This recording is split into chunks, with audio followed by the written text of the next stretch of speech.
We should regularly wash our hands with soap and water and avoid touching our face with our hands. Even at a meeting when we have on this ministry task force, while I was speaking, I was touching my face until Minister Lawrence Wong nudged me with his elbow and said, "Stop touching your face." Let me now share about what we know about this novel coronavirus. This virus comes from the family of coronavirus, which includes other viruses such as MERS and SARS, as well as the milder variants causing common cold. The medical consensus at this moment is that the novel coronavirus is more transmissible but appears less deadly than SARS. Evidence suggests that the rate of human-to-human transmission of this virus appears to be higher than that of SARS.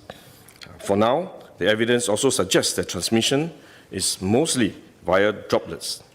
What this means is that the virus is carried within droplets emitted from an infected person over a short distance, such as when a person coughs or sneezes. If these droplets come into contact with the eyes, nose, or mouth of an individual, directly or indirectly through hands that have come into contact with these droplets, the individual may become infected. To clarify, there is no evidence currently to suggest that the virus is airborne. There are other viruses, such as the chickenpox, which can easily be transported via air currents and do not require droplets to contact the eyes or nose. The novel coronavirus is not in this category of viruses. The novel coronavirus could also transmit through surface contact. Let me explain. When a person sneezes or coughs, the droplets fall onto the surfaces of tables and chairs, and the virus may remain alive for up to a few days. When someone else touches the surfaces of these tables and chairs, the virus can be transferred to his hands, and if he then rubs his eyes or nose without washing his hands, he may become infected. So we should wash our hands. This is also why we only quarantine the close contacts of confirmed cases. For more transient contacts, such as individuals that the confirmed cases may have walked past in malls or hotels, the risk of transmission is low. For coronavirus generally, the person is most infectious when he is displaying symptoms, or what you call symptomatic. And this is likely to be the case for the novel coronavirus as well. There is evidence of limited spread from a person without symptoms during the incubation period.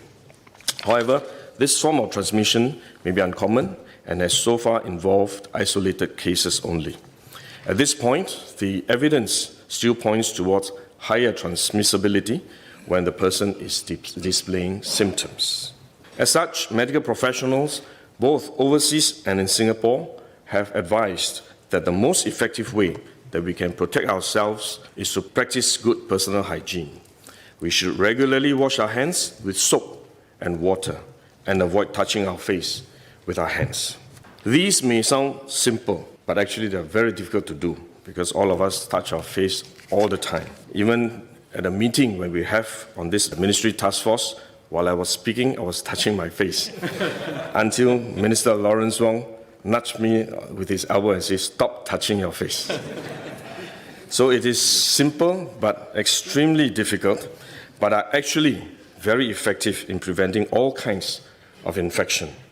Potential infection from asymptomatic persons, in fact, is less likely to be from coughing or sneezing directly because they don't have symptoms. They are not sneezing or coughing, but more likely by touching contaminated surfaces, for which masks offer no protection. Wearing a mask when we are well often gives us a false sense of security instead, and we are more likely to touch our faces when we constantly adjust our masks, which is one way the disease spreads.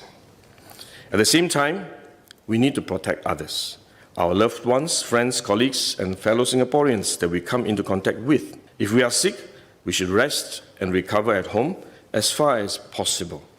If we do need to go out to see a doctor, for example, we should wear a surgical mask to protect others.